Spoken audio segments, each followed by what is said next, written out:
A city burns on screen. Skyscrapers collapse into dust. The sky turns the color of fire, and a lone survivor stumbles through the wreckage. That's what most people picture the instant they hear the word apocalypse. Hollywood built an entire genre on that single image, decade after decade. But the Greek word behind it did not originally mean destruction. Here's the fast answer before anything else. Apokalypsis simply means an uncovering, removing a veil so something hidden becomes visible. Not an ending, a revealing. One of the oldest surviving complete copies of the New Testament still preserves that word as the book's title, giving us a clear window into how early readers understood and labeled it. Rewind past every disaster movie you've ever seen, back to where this word actually comes from.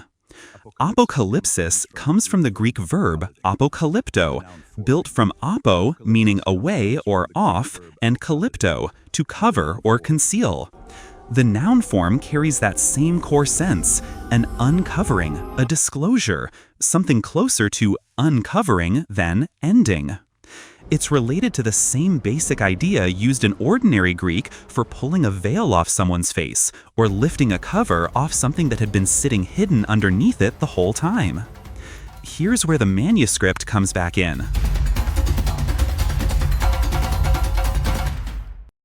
The book we call Revelation appears in one of the earliest surviving complete Greek New Testaments, Codex Sinaiticus, a 4th century manuscript now held across several institutions, including the British Library, under the title traditionally rendered Apokalypsis Ioannou, the Revelation of John. Not the destruction of John, not the end of John. An unveiling, the traditional title this book has carried since the earliest centuries of the Church, long before it picked up any of its modern disaster movie connotations. Think about what that title would have promised a 1st century reader before a single verse of dramatic imagery even started. Not a warning to brace for disaster. An invitation. Something previously hidden is about to be shown to you clearly. This word wasn't invented for Revelation either. Ancient Jewish and Christian writers used related apocalyptic language across a whole genre of literature that existed well before John ever wrote a word. Texts like portions of Daniel, and later Jewish writings such as parts of what became known as 1 Enoch, where a human figure is taken up, shown a vision, and receives an unveiling that pulls back the curtain on the unseen. Heaven's throne room, the shape of the future, the true nature of events already happening on earth but hidden from ordinary sight.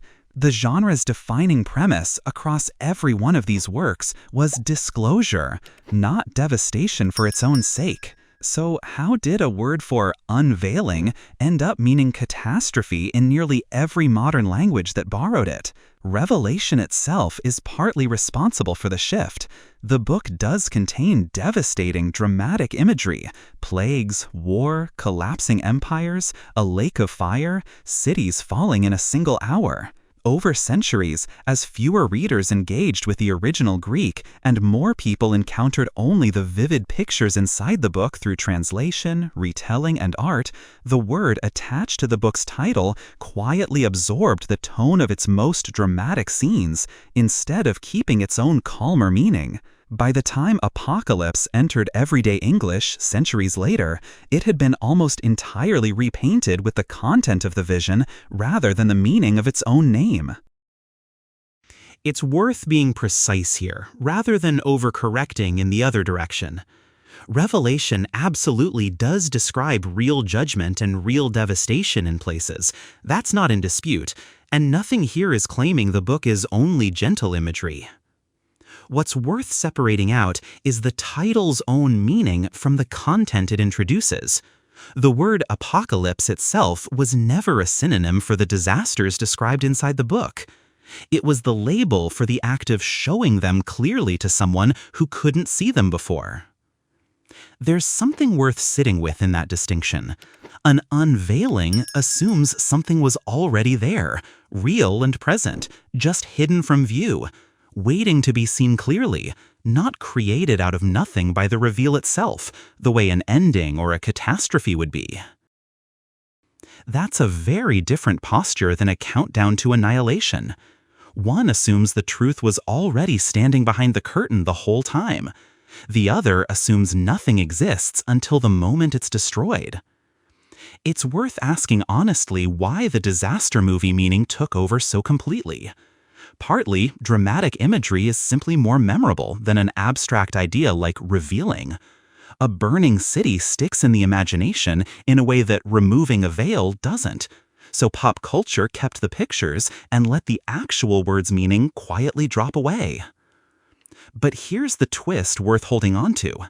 John himself tells us what's specifically being unveiled, right in the opening line of the book. The revelation of Jesus Christ, which God gave unto him to show unto his servants things which must shortly come to pass. Not primarily a revealing of disasters, a revealing of a person with everything else flowing out from that. Everything dramatic that follows in the book, the plagues, the beasts, the battles, is framed as commentary on that central unveiling, not the main event itself. That reframes the whole book's purpose if you take the title seriously rather than skipping past it. Revelation isn't fundamentally a script for how the world ends, a countdown timer with special effects attached. It's presented, by its own opening line, as an unveiling of who is actually in control of how it ends, which is a very different kind of book to sit down and read. So bring this back to something closer to home. How often do you use the word apocalyptic, or hear it used around you, to describe something purely as catastrophe without any of the original sense of something previously hidden finally being made clear? Language drifts like that constantly. Words absorb the loudest thing ever attached to them and quietly lose their original shape until almost nobody remembers what the word was actually built to say in the first place. Maybe that's the deeper pattern worth noticing. The parts of faith that get loudest in popular imagination, judgment, disaster, fear, often crowd out the quieter original promise sitting underneath them, the same way one dramatic scene crowded out an entire word's meaning. An unveiling was never meant to feel like a countdown to dread. It was meant to feel like finally being shown, clearly, what was true all along, even if what's revealed is difficult. So here's what I'd genuinely like to know. Does knowing apocalypse originally meant unveiling rather than ending change how you'd approach reading Revelation? Or does the disaster imagery still feel like the more accurate description to you? I'd like to hear where you land in the comments. Next time, we're looking at a name that shows up again and again across Revelation and the Old Testament, Babylon the Great, and what that name would have actually meant to the book's first readers, long before it became shorthand for any modern nation. That's next.